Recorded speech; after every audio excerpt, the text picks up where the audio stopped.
Just like all airplanes, you go into the front. You walk in. Here you go.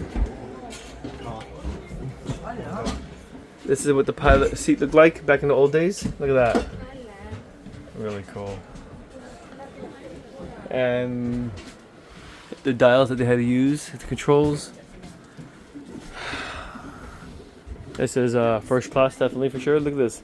Seats that face backwards. You had a typewriter back then too. Very cool. Alright.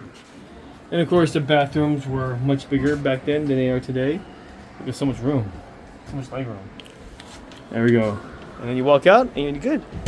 Alright. Next stop.